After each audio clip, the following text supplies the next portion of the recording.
l'ESAD fait peau neuve et accueillera à la rentrée ses étudiants et artistes amateurs dans des locaux rénovés du sol au plafond, mais toujours dans le respect de la préservation de ce patrimoine grenoblois.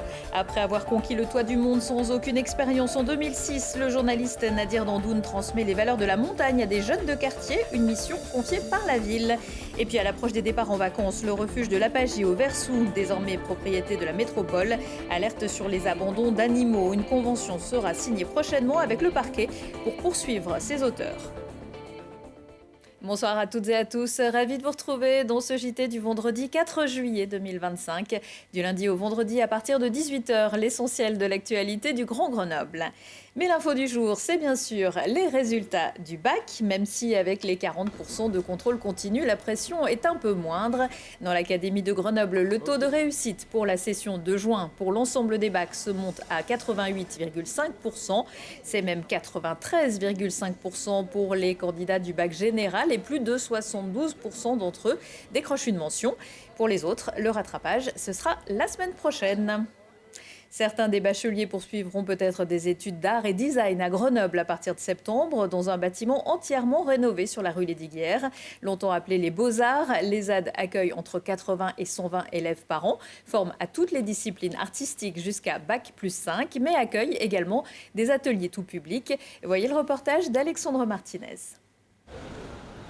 Une façade entièrement rénovée et un amphithéâtre flambant neuf, l'école supérieure d'art et design est prête à accueillir une centaine d'étudiants à la rentrée. Porté par la métropole, ce chantier a duré 1 an et demi et représente un investissement d'environ 10 millions d'euros, une rénovation au service de la qualité pédagogique et de la création artistique. Tout est refait, adapté, rénové, beau, beau de l'extérieur, beau à l'intérieur. Tout ça pour accueillir les jeunes artistes qui vont venir se former à Grenoble. Et c'est une vraie chance pour nous. Donc beaucoup d'émotions et beaucoup de joie. Un projet confié au cabinet lyonnais Archipat, reconnu pour son expertise dans la valorisation du patrimoine. Le projet lui-même a été réaménagé avec une partie plus ouverte au public en partie basse, avec l'amphithéâtre, la bibliothèque, des parties et la cafétéria et surtout la grande halle centrale avec une grande verrière qui a été entièrement refaite. Cette grande salle d'exposition qui permet aux étudiants d'exposer leurs œuvres. Et donc, en fait, ce qui s'est passé, c'est qu'on a refait complètement la verrière de cette grande salle pour redonner toute la lumière zénithale qui peut être générée par ces grandes verrières et pour pouvoir exposer aussi les œuvres sur tous les murs. Donc on a mis des cimaises ou des supports de cimaises qui permettent d'exposer les œuvres. À l'étage, les salles de classe seront consacrées à des ateliers spécialisés en dessin, peinture et impression. Et si l'aménagement intérieur se veut résolument moderne, le bâtiment, lui, est chargé d'histoire.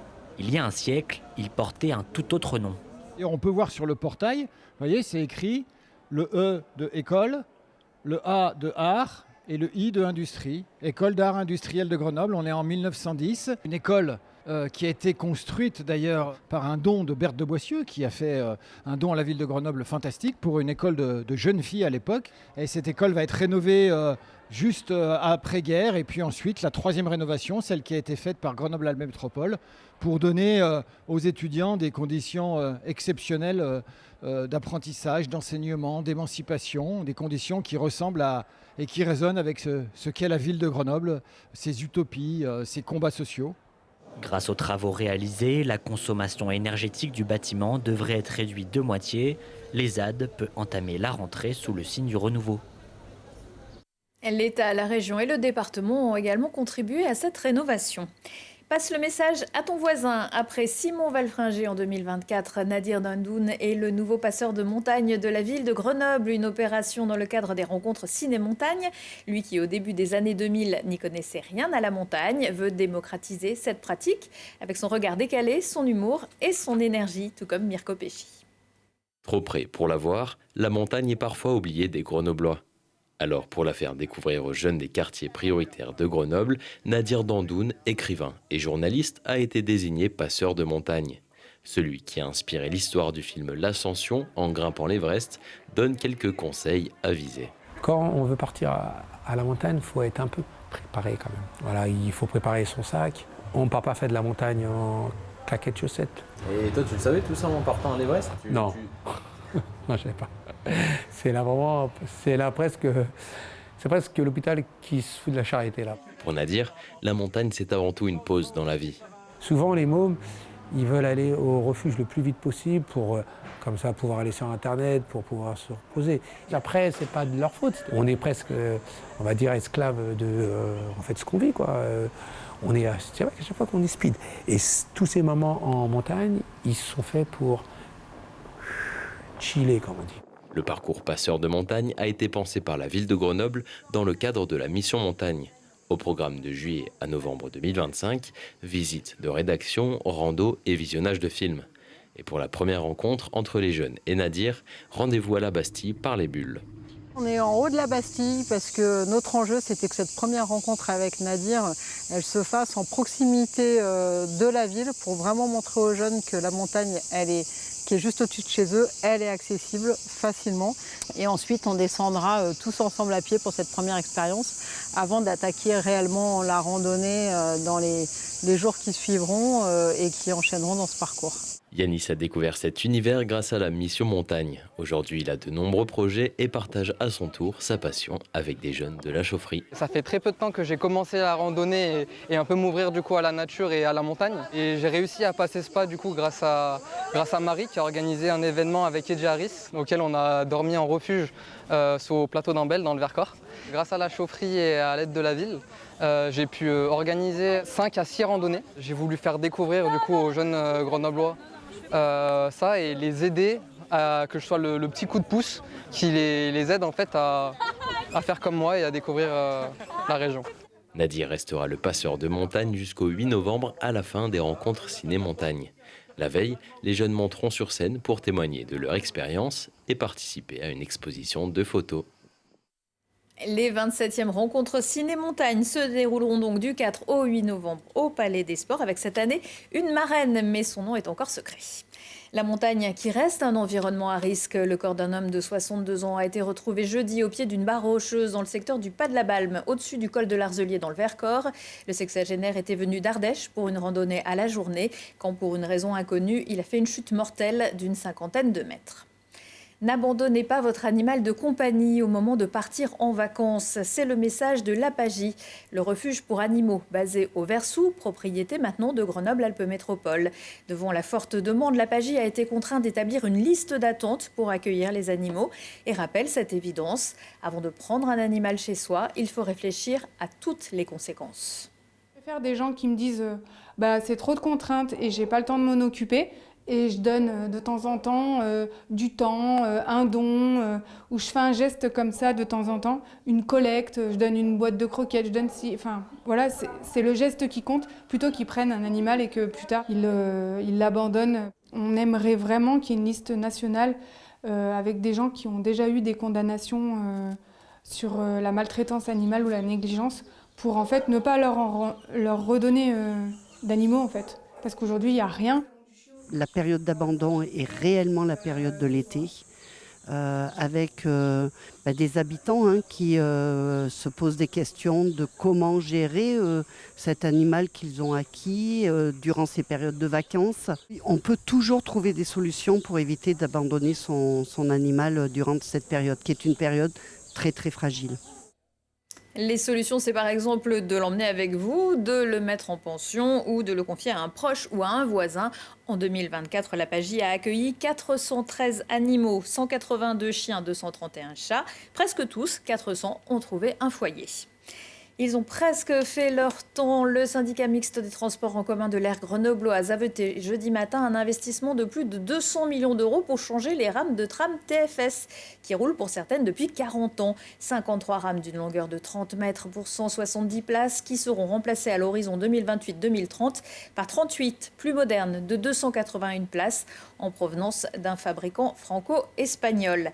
Dans l'après-midi, le SMAG a également fait le bilan de son mandat lors d'une conférence de presse. Un moment de satisfecit, bien sûr, mais rien de concret pour savoir ce que l'avenir nous réserve. Il faudra attendre les conclusions des études en cours et les décisions de l'État, et on sait que ça peut prendre du temps.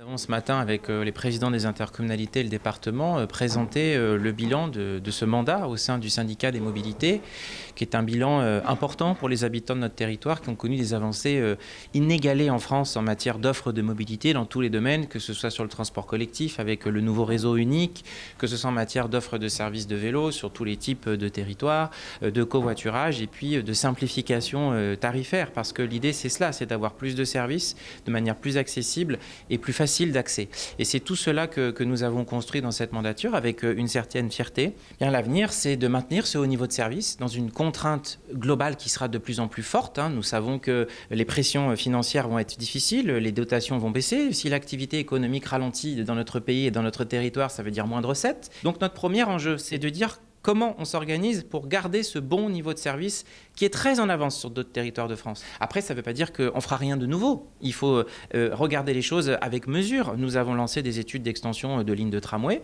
de lignes de bus, d'une ligne de transport par câble.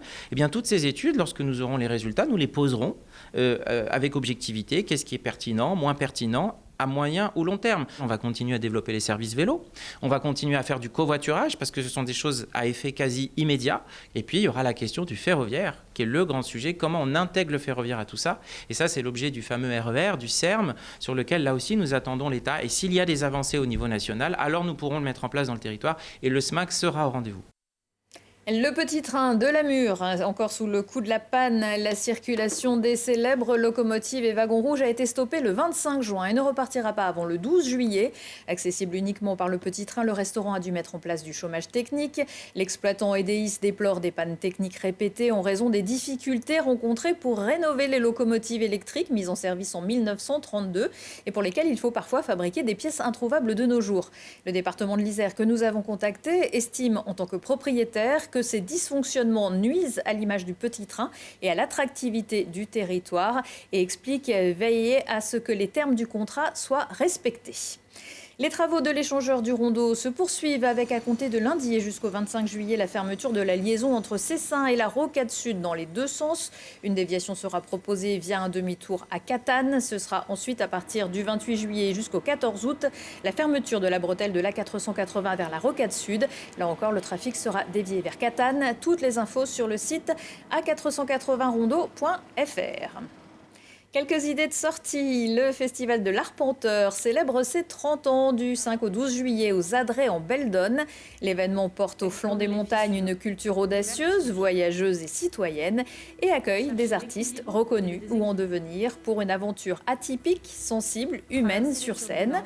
Des rencontres, des spectacles, des ateliers, des conférences avec notamment Abraham Poincheval, Natalia Lopez, Edmond Baudouin, Lojo Chadifati ou encore André et Juliette Mainvielle. Au pied de la montagne, JR accueille le Beldon Trad Festival avec tout l'après-midi de samedi des concerts gratuits dans le parc et le soir le concert de Silene and the Dreamcatchers pour des compositions originales et traditionnelles Irish et Bluegrass. Et avant cela, The Curious Birds, un ensemble spécialisé dans les musiques populaires de l'Europe baroque. Aujourd'hui, dans Si on parlait, on découvre les secrets du succès de la page Les Grenoblois qui totalise plus d'abonnés que d'habitants de Grenoble. Taïna, son créateur, nous confie sa surprise. Puisqu'on s'envoie des fleurs, autant bien les choisir. Lucie, une jeune floricultrice, nous raconte la démarche de sa ferme florale au pied de la Chartreuse. Et puis les becs sucrés, le plébiscite parmi les plus doués de sa génération, le pâtissier Étienne Culot nous explique comment il renouvelle chaque semaine sa vitrine avec des créations toujours plus audacieuses. À suivre la météo, c'est un peu moins chaud. Prochain JT dans 1 heure et en replay sur notre site. C'était aussi le dernier de la saison. Mais pour vous informer, l'actualité continue tout l'été sur notre site internet télégrenoble.net. Nous serons de retour en septembre avec plein de surprises, y compris peut-être aussi pour nous. Merci de nous être fidèles. On se quitte en musique avec Ireke en concert à la Guinguette électrique à Grenoble samedi soir. Très bel été à toutes et tous.